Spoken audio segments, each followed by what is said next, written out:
Hey guys, I'm a little bit short on time today, so I thought I'd do a quick video through my phone because I'm lazy. And what I'd like to do is talk about my attempts to getting into the video game industry.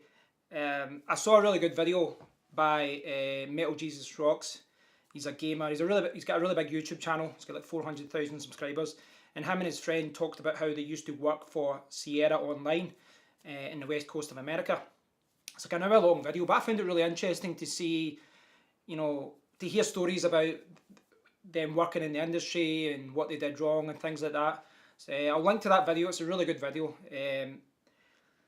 But unfortunately, I don't have such stories because I never made it to the video game industry. But there was a time when I wanted to get in. So going back to kind of mid 90s, I went to university and I did maths and statistics and finance.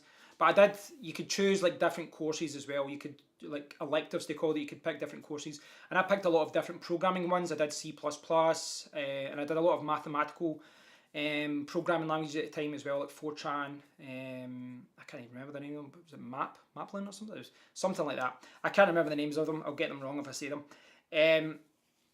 So I came out and, it was about, I actually finished, I didn't do my honours at the time, so I came out, I was 19 still, had my degree, and then I wanted to try and find a job, a good job. Now I went for the standard graduates style jobs, the ones, like, I'm not a big fan of interviews anyway, but a lot of those ones I went for, there were like 2 or 3 interviews and things like that.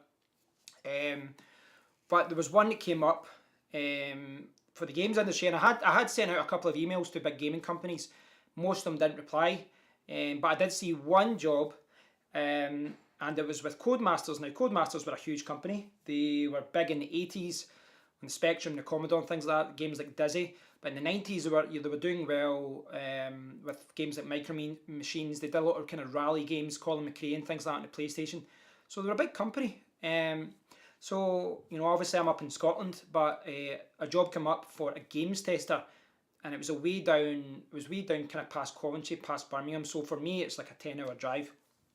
But I wanted to get into it, and the idea of a games tester, I mean, it sounds good that you're just sitting on the couch playing your games all day, but in reality, what you have to do is play a game to death, and then you have to document what works, what doesn't, give feedback, and all that kind of thing. But that wasn't what I wanted to do long term, but I was just thinking this was a foot into the industry. So I went down, my dad and my brother went down as well. My dad basically just for company because it was such a long drive. And when I was at the interview, my dad and brother went for lunch or something. And there was a lot of tests, I remember it being, there was nothing to do with games tests, like I think they mentioned do you like games or something, but it's all these kind of mathematical and psychoanalysis tests. It was really completely opposite of what you would expect from an interview for a games tester. And obviously I just finished a maths degree, so it was, the analytical side I thought I was doing okay. But unfortunately, I didn't get the job. So, as I said, I had emailed a couple of companies and that about it, but really this isn't a story about how I got into the industry and then left. It's a story about how I kind of gave up on the dream. And, life goes a different direction. It's not something I ever really I really think about. I don't have any regrets. But in my defence, it was very, very difficult to get in the gaming industry. For a start, there wasn't like Scotland's actually got quite a few computer game companies now, video game companies, but at the time they didn't. Well, there was things like DMA Design up in Edinburgh and things. I think they did Lemmings, then turned into Rockstar, did Grand Theft Auto. But yeah, it was really hard to get into the industry. There was no precedent for it. I didn't even know what to do. I mean, in hindsight, what I should have done was do something like computer science at university rather than mathematics.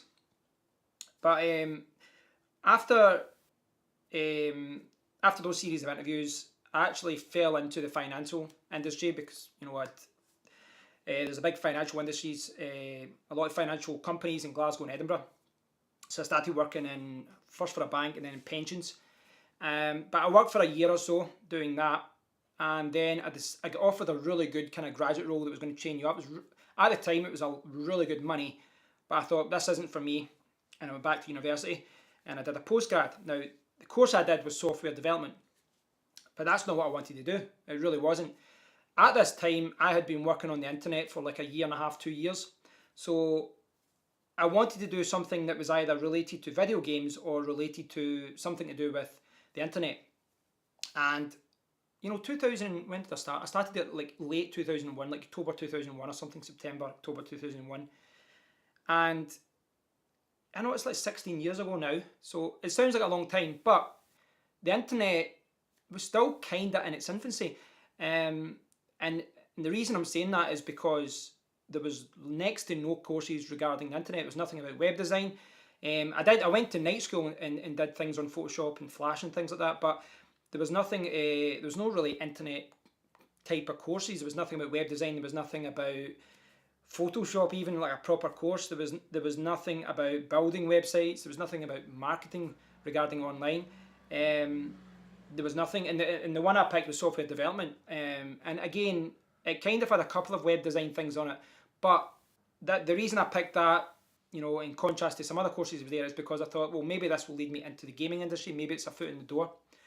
But again, nothing was geared towards working online or entering the gaming industry. Like since then, there's been courses that are dedicated, people that are courses that are geared towards working in the gaming industry, becoming a developer. Back then there wasn't, because I remember that there was a couple of courses regarding web design, and they kind of touched upon some things about building websites. And not to be an asshole, but I kind of pointed out to them, I was like, listen, this is all out of date. They were saying things about search engines. I was like, listen, that was out of date 2 years ago. Why are you teaching this? And it was because I was working, doing it all in the background, like a hobby, but I was making money from working online as well. But really, in hindsight, there was a few things I did wrong. And again, I'm not criticising myself because I was young, but I think everyone, when they come out of school, you don't know what you want to do. I certainly didn't. I left school just before I was 17, or just after I turned 17, I went direct to uni. And I did maths simply because, I got good grades in physics and accounting and maths and things like that. So I kind of I still do have an analytical brain. So it just made sense to go with maths. I had no idea what to do. In hindsight, for the two courses I did a degree, then I did a postgrad. In hindsight, what I should have done was just mess about for a few years, work in a bar in South America or Japan or somewhere, learn a language, travel the world. But I was still a kid. I didn't know what I wanted to do. Going back now, if I wanted to enter the video game industry, I probably would have picked computer science when I was like 16, 17. And then, try to maybe contact companies a little bit more, or perhaps even contact companies in America and abroad, and just take a chance and go for it. Because at that time I was willing to live anywhere, move anywhere to work. When after my mathematics degree, I was a little bit, with regards to entering the video game industry, I didn't give it all my attention. I think so. I only have myself to blame. I went for the job interview at Codemasters, and I did email a couple of companies, but I reckon if I continued to pursue it, if I continued to, kind of pester companies and ask for support, ask for, how can I get in here, tell me what to do and I'll do it, I reckon I would have got there, but I didn't. And even further down the line, I've kind of moved into blogging and writing and things like that, and I could still now start covering computer games more and, move into the industry that way. But I'm quite happy where I am. So this isn't a story about regrets, really. I'm happy where I am in life. I love my YouTube channel, and I'm hoping to introduce more gaming to the YouTube channel in the future and things like that.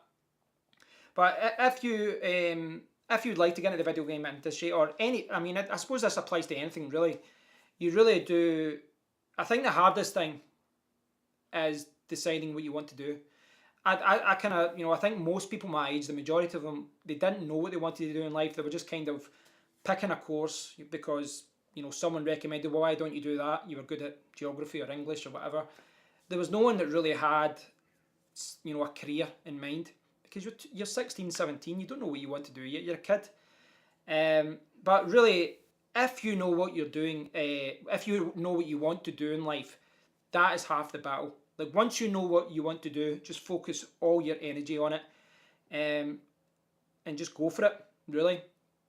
I don't really have any regrets, but sometimes when I was watching MetalJesusRocks, when I was watching his video about his stories about Sierra Online, I did think, you know, that would have been great. I would have loved to have been in that environment and work in the game industry, even if it was only just for a few years, to get an insight into what they do.